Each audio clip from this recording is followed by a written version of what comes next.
Boa tarde a todos. Eu acho que a maioria já deu um beijinho. Não já? Então, mas que sintam o meu amor, meu coração, todinho para vocês hoje. Na verdade, quando se anuncia um palestrante, né, que escreve livros, né, eu já prefiro falar que a gente vai bater um papo sobre o Evangelho, né? Eu acho que ainda eu tenho muito que aprender para chamar-me de palestrante. Eu sou uma expositora, né? Mas, enfim, o importante é o objetivo da conversa que a gente vai ter. Nós vamos falar hoje sobre o primeiro mandamento. Eu acho que a maioria de vocês já viram os 10 mandamentos, não já? O que fala dos 10 mandamentos? Elas são 10. Mas eu vou focar o nosso papo na tarde de hoje sobre o primeiro. Nós vamos falar, eu quero iniciar até falando de uma fala de Jesus. Jesus, quando chegou na sua caminhada, né, ele foi criticado, injuriado, maltratado por muitos, principalmente pela casta dos lugares onde ele ia, que ali continham os profetas, os fariseus e vários povos. Então a gente via que Jesus estava passando por uma tormenta emocional, porque aquele povo só conhecia a dureza, né? Só conhecia aquela lei, olho por olho, dente por dente. E eles, quando viam um homem simples, falando de amor, falando do amor ao próximo, falando de coisas que ainda eles não tinham ouvido de ninguém.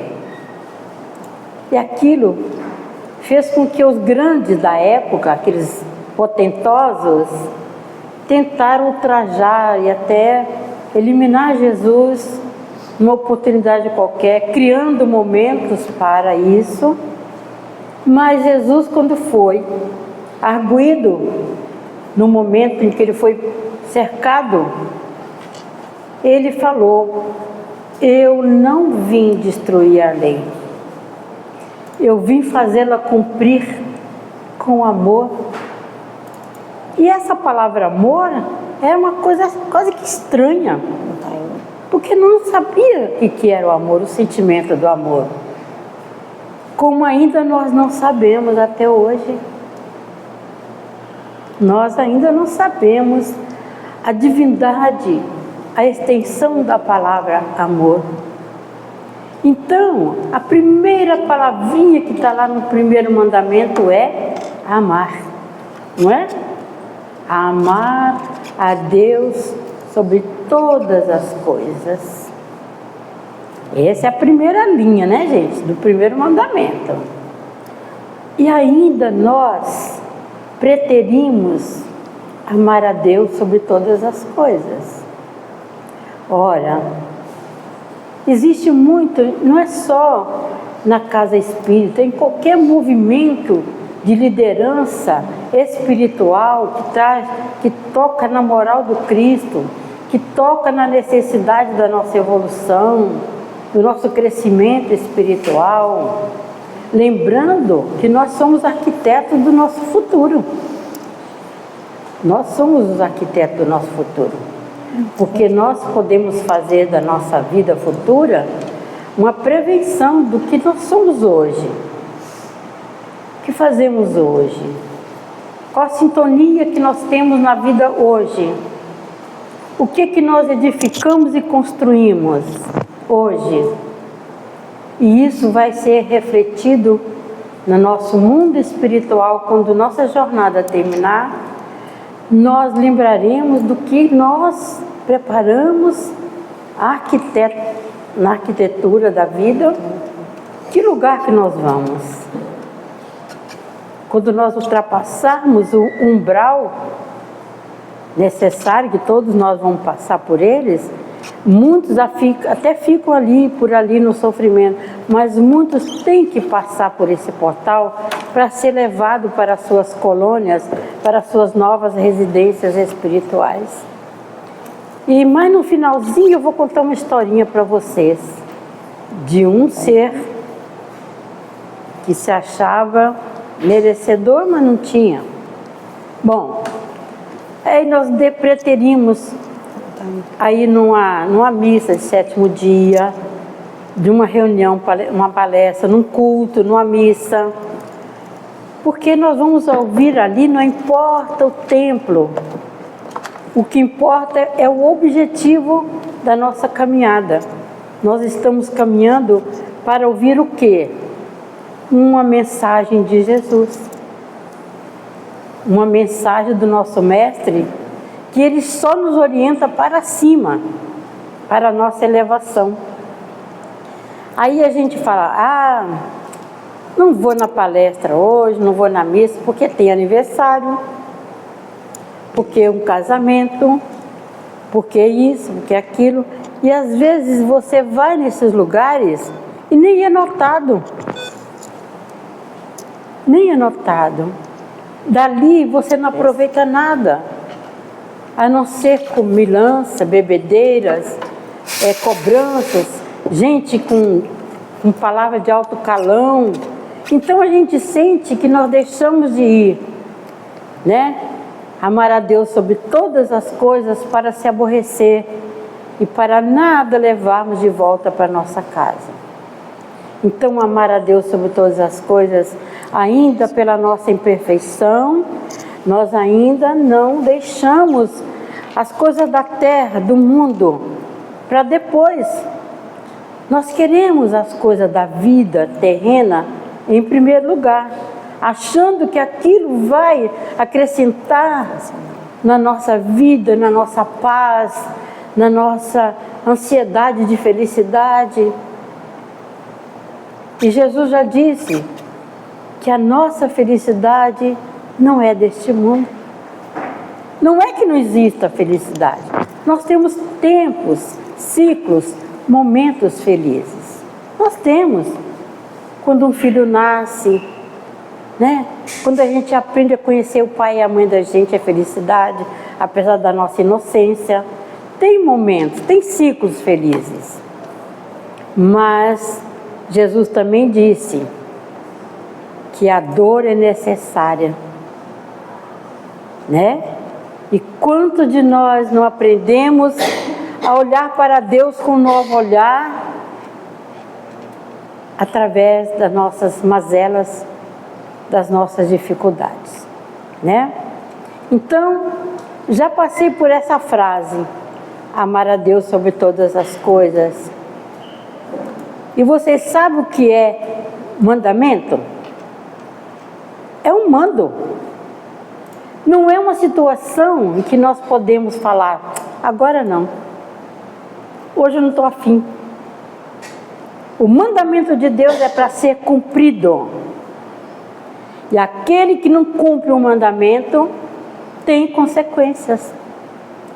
Muitas vezes na vida presente, quando não numa vida futura. Então é necessário. Aí Kardec trouxe para nós, com toda a sabedoria, ditado pelo Espírito Verdade, as leis divinas. Quem estuda sabe o quanto é interessante e é rico para o nosso espírito conhecer essas leis. Está lá no 3º livro do Livro dos Espíritos. Quem quiser buscar, estudar, vá buscar isso aí, que é importante conhecer essas leis divinas. É a lei do trabalho, a lei da liberdade, a lei, sabe, tem muita lei. Mas essas leis que ali estão, assim como as leis humanas, muitas vezes nós não cumprimos. E muitas vezes nós não damos a importância devida a essas leis. Mas quando fala mandamento, gente, está mandando. Quem não cumpre o mandado tem consequências. Bom, aí vamos para a segunda frase do primeiro mandamento. Amar ao próximo como a si mesmo. Fazei ao próximo aquilo que desejaria que a nós fizesse. Gente, se eu digo que 1/10 do mundo entendesse isso e praticasse isso, nós não teríamos tantas histórias tristes dentro da nossa humanidade da Terra. Nós não teríamos muita coisa que é controversa, que é oposto ao amor. Nós estamos falando da lei. A primeira palavra é amor. Todos nós nascemos de um ato de amor. Todos nós. Mesmo que no caminhar da vida a gente descobre que aquele amor era tão frágil que ele não teve a sustentação. São aqueles pais que no ato que eles falam amor, mas é um ato sexual, na verdade, ele leva a vir um filho, esse filho que ele não assume, aquele filho que ele não ama e que ele não honra, mas ele também não pode ser honrado como pai. A vida é uma troca. É ou não é, gente? A nossa vida é uma troca. Se eu amo, eu também sou amada. Mas se eu vacilo, eu perco toda a minha confiança nesse amor. E nós deveríamos também olhar quando Jesus diz que nós devíamos fazer ao próximo aquilo que desejaríamos.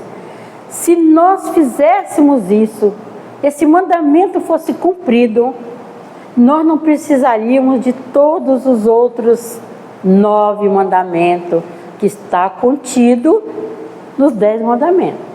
Esse primeiro seria o único e o mais forte e o mais elucidativo das nossas dificuldades da vida. Porque quem ama não trai, quem ama não mata, quem ama não rouba. E vai assim, que é a sequência dos 10 mandamentos. Nesse um mandamento ele fala tudo. Tudo. Mas lá nas leis divinas, está nos mostrando a forma de nós exercitarmos esse primeiro mandamento com toda abertura, sem segredos, sem véu. Porque a doutrina espírita, ela veio para tirar o véu da nossa ignorância. Aqui nós falamos português. Em outros países falam a língua nativa. Nós não falamos em latim, nós não falamos em espanhol, nem inglês. E o nosso evangelho, ele vem em português para nós. Não tem uma passagem do evangelho que você não sinta a preocupação de Jesus em nos amarmos mais, de nos responsabilizarmos mais com a nossa vida, com a nossa caminhada. Então todas as passagens, e a mais forte e a mais linda é aquela: amai os vossos inimigos. E eu falo isso, gente, porque está na hora de nós orarmos pelos nossos governantes, porque eles estão recebendo irradiações terríveis de ódio. Não tem um que, quando começa a falar da política, não fala de devia acabar, devia desaparecer, não sei o quê. Não, eles precisam de oração, de vibrações, de emanações de amor para quebrar, porque Jesus disse que só o amor constrói, só o amor dissolve e derruba as montanhas. Então é forte, amar é divino. Nós deveríamos ter os cuidados de não pronunciar o nome de Deus e do amor em vão. São duas palavras, porque a Bíblia diz, não pronuncieis o nome de Deus em vão, né? Mas nós também não deveríamos usar a palavra amor em vão. Ainda nós usamos aquela situação do amor, né? Tá namorando, tá gostoso, tá ali nas baladas, nos bailes, nas festas, é bitoquinha, beijinhos, né? Meu bem, meu amor, e não sei o que, daqui a pouco vira meus bens, divide. Então onde é que está esse amor? Que fragilidade é essa? Que vulgaridade é essa de usar a palavra amor, quando ele não está contido dentro da sua mente e do seu coração? Pessoas que usam, eu amo feijoada. Não poderia falar, eu adoro saborear uma feijoada. E seja lá o que for que goste. Quanto ao amor, ele é tão sublime e intenso, que a doutrina vem trazendo para nós essa abertura, esse esclarecimento do que é o amor como mandamento, né? Aí Jesus, durante a sua caminhada, no Antigo Testamento, nas antigas leis, dos mandamentos de Deus, que Moisés trouxe lavado nas pedras, Jesus veio ainda complementar esse primeiro mandamento, dizendo, fora da caridade não há salvação. E quantos de nós, meus irmãos, que ainda não temos caridade nem conosco mesmo?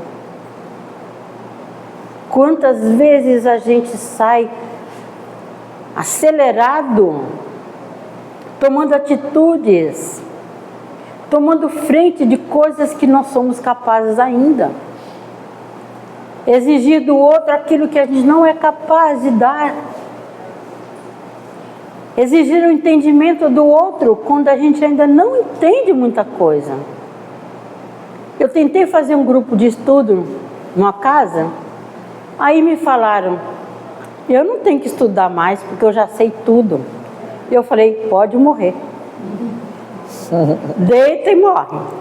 Porque feliz daquele que se acha ignorante de muitas coisas, porque dá ao seu espírito a oportunidade de crescer, de evoluir, de buscar. Todo dia a gente escuta uma coisa que agrada o nosso coração, pela bondade e pela suavidade, e pelo amor do Cristo por nós. Muita gente acha Deus vai prover para mim. Gente, vamos lembrar da oração, né? A oração diz tudo para nós. Não é tudo esperar cair do céu, não. Você ora, concentra, seja honesto, sincero com seus pedidos, com as suas necessidades. Mas depois do ora tem ação. Mexa-se. Levanta do banco, requebra, vai e vem, chuva, sol, frio, calor. Vamos construindo aquilo que nós estamos buscando com muita fé, com muita vontade de crescer, não na riqueza da terra, mas crescer como um irmão que faz a caridade. Gente, a caridade não é quantidade, a caridade é qualidade. A caridade não é material, ela é vinda do sentimento. Eu tenho uma pessoa que todo mês ela leva uma caixa de leite para a cesta básica no centro onde ela vai. Ela fala assim, quando eu deixo a caixa de leite, eu fico pensando, qual criança que vai se alimentar? Vai matar a fome. E alimento, leite alimenta, é sangue. E ela fica tão eufórica, mas ela não pode dar mais que uma caixa de leite. Você tem uma pessoa que está revoltada e está extrapolando, fala assim: calma, irmã, nada vai mudar. Né? Essa palavra calma já faz a pessoa, né, voltar um pouquinho para trás, não faz? Eu digo, quando eu fui síndica por muitos anos, era confusão. Eu falava assim, né, tá bom, ouviu? Depois eu chamava um por um, separadamente, e falava assim: o que acrescentou com tudo isso? Levar um baú de ouro para casa? Não. A gente tem que mostrar que amar é mais fácil do que fazer confusão. Quem faz confusão angaria muito mal olhar, angaria antipatia, angaria afastamento, angaria muita coisa que não soma para a felicidade da nossa alma. Não soma. Então, aí nós fomos vendo que também quando nós lembramos de tudo isso, é caridade. E a caridade tem que começar por nós. Porque ninguém dá o que não tem, gente.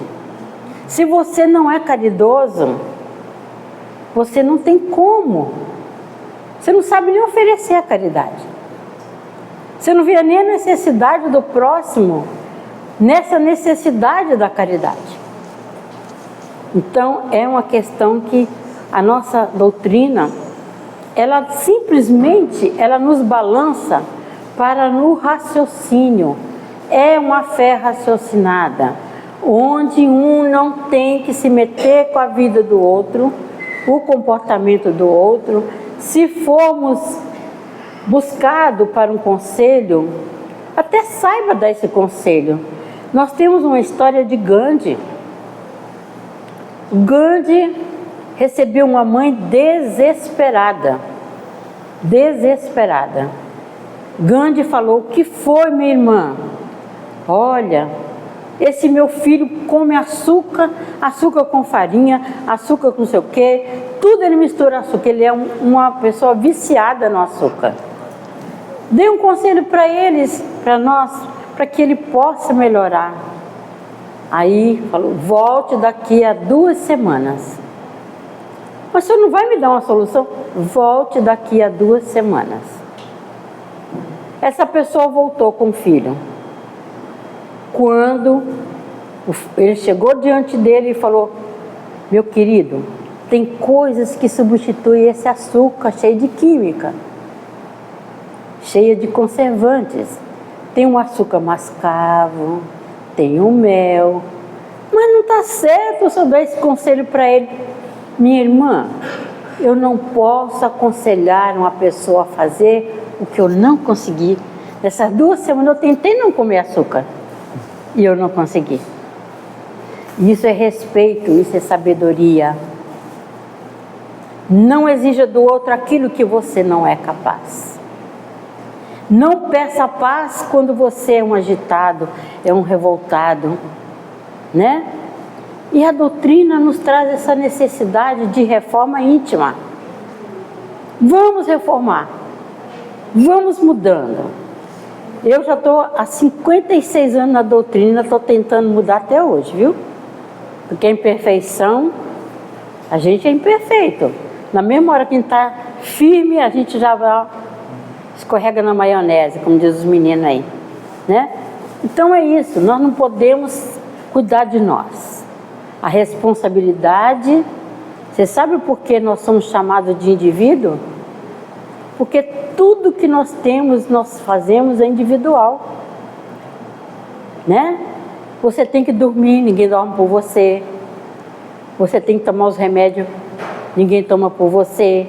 Então são coisas que universalizam os direitos nossos, como seres humanos irmãos, né?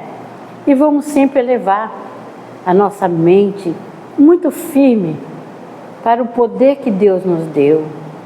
Ele diz que nós podemos ser deuses, que nós somos luzes, que a nossa luz eterna não se apaga, mas que nós também podemos, através das nossas rebeldias, sairmos da luz e cairmos na escuridão.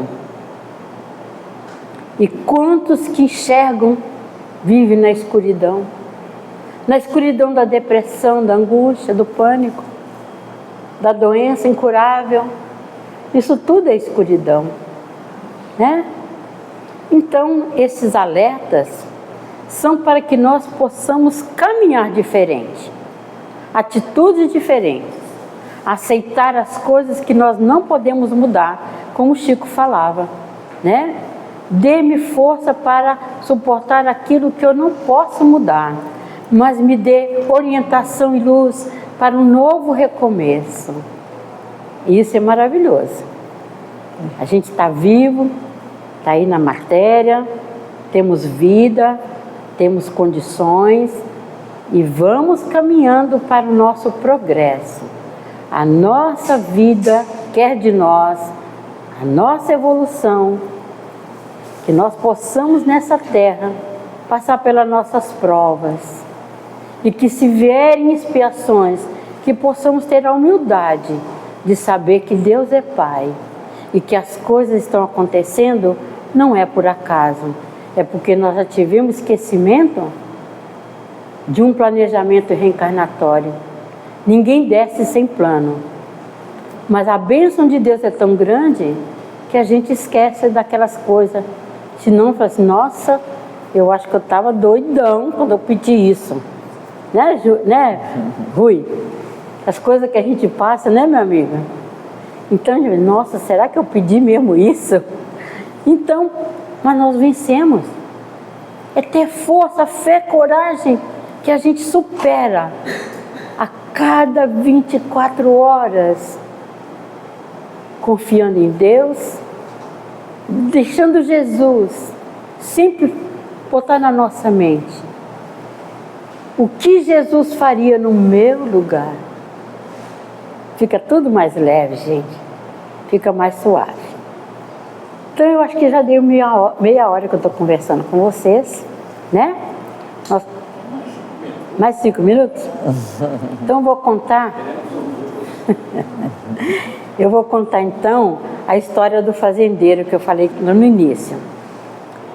Tinha um fazendeiro muito potentoso, riquíssimo, dono de não sei quantos alqueires plantados de gado e tudo. E ele era tão ruim. Essa história aconteceu no ano de 1800, que foi revelado para a gente numa palestra. E nós escutando aquilo, eu falei assim, 1800 tem a ver no mundo de hoje? Tem muito a ver com a nossa vida, com a nossa encarnação. Ele era um homem severo, matou muitos dos seus escravos no tronco. As mulheres que adoeciam, os homens que por qualquer motivo quebravam a perna, ficavam inutilizados, mandava matar. Ele não tinha dó. Ele via os homens, além da família dele, como um instrumento de servidão. Não serviu mais, não presta mais. Mas como tudo na Terra nós temos a universalidade da vida, ele também desencarnou. Ao desencarnar, esse cidadão seguiu com um mentor do lado dele, e ele disse que quando entrou lá, ele viu cada coisa linda, árvores frutíferas, ele viu pomares, flores, jardins, e ele falou assim, é aqui, vamos andar mais um pouco. Passou mais na frente, ele viu lá na janela uma casa linda, bonita, uma amarela, outra rosa, outra verde, casas lindas, são vilas lindas. Na janela apareceu uma negra que ele mandou matar, porque a negra estava levando comida escondida para a senzala, os seus filhos. Mandou matar. Mas na frente ele viu um dos seus vaqueiros lá que tomava conta do gado, que ele havia levado um coice, ficou com a perna exposta, não servia, mandou matar. Ele viu ele lá na outra casa. Ele foi andando e reparando, Nossa, a negada está toda aqui. Então esse bairro é de negro. Foi andando. Começou a andar, saindo das vilas de paralelepípedos e lindos jardins. Ele começou a andar em terrenos de areia. Mas é uma areia assim, tipo movediça, viu, gente? Quanto mais o peso do pecado, mais afunda, né? Ele andando, foi vendo umas casinhas mais pobres, hein? Amigo, você não está confuso, não? Você tem certeza que você está me levando para minha casa? Tenho, meu senhor, calma. Ele começou a andar nos pedregulhos, saiu da areia. Olha, paralelepípedos, areia, pedras. E ele sentindo tudo aquilo. Meu Deus, aqui não tem um avião, aqui não tem nada que facilite a minha chegada na minha casa. É na ilha? Porque ele começou a perceber que estava vindo lama. Quando chegou num pantanal, ele apontou: eis a sua morada. Era um caixotinho, 4 paredes de 1,5 m por 1,5 m e uma folha de zinco em cima. Não, você está de piada comigo, você está com graça. Como é que eu posso morar naquilo ali? Meu irmão, você arquitetou essa casa para você na vida. Quando você construiu igrejas no seu terreno, quando você comprou imagem, quando você pagou o padre, quando você fez alguma coisa boa para o povo. Mas o que sobrou, o resultado disso é essa palafita aqui. É aí que está o seu destino. Vá para a sua casa. Moral da história: tudo que fazemos nessa vida ecoa para a eternidade. Tudo.